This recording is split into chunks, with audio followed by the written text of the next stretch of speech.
These are four things I've learned since being a matchmaker over the last year in no particular order.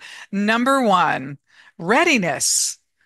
The person's readiness to actually date and participate in the process makes a difference.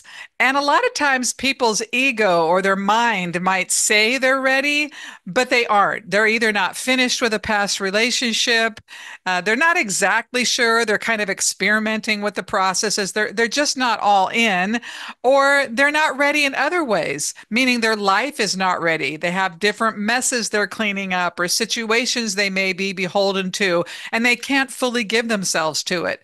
It's those people who, when I send an email and say, "Hey, are you interested in this?" they get back to me lickety split and they are ready to go, right? So I think readiness, as I've always seen in dating, you got to be ready on all levels. And that means emotionally, mentally, physically, all those things.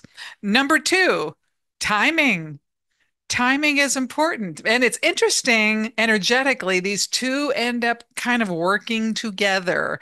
Readiness and timing go hand in hand. And so the readier people get, I've noticed, the better the matches get.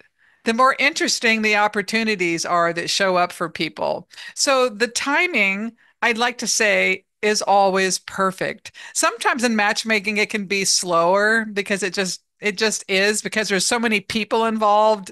I'm working with other matchmakers and they have their clients and all these people waiting for responses and emails to be exchanged. And sometimes it can take days or weeks. So there is sort of this hurry up and wait thing about matchmaking itself. But the timing is important. It ends up working out just so. It works out. And it's always very interesting to me. The third thing is that the people who are most flexible and open are the people who find love. It's the people who are inflexible and aren't open and always looking to criticize something or find a flaw. Those are the people who stay single.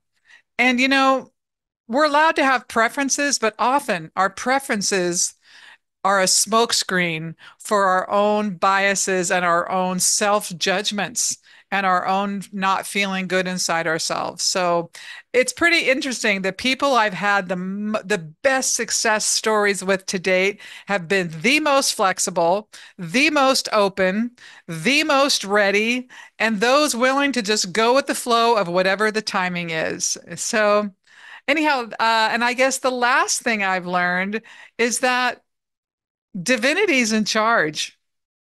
It's that simple. I mean, and on the matches I've made that have been stellar matches, that it's just magical. There's no other way to describe it. I feel like I've almost just gone in and pushed a button. I'm sort of the middleman, the conduit. And I think that's why in the process, people have to really be aligned with me and how I work, because your ability to vibrate with me makes all the difference for you. And so it's kind of fascinating. And I'm sure that's true with any person you work with, any professional person. You want to make sure you're in alignment with them because, a lot goes on behind the scenes and there's a lot of processes and things we have to talk about. So, but I guess because some of the matches I've seen that have been just downright magical, I feel like this was divinely orchestrated and I was just a tool in the process and not irrelevant, but it was really divinely orchestrated. And that really has inspired me in a way I didn't expect. I really did not expect that. But as it remains, I still do not take referrals. And I'm not going to advertise out in the public because I really only want to work with my clients and people I know well. It really requires that type of connection. That's my point of view about it. All right. So I thought you'd enjoy this. Have a wonderful day and a wonderful week.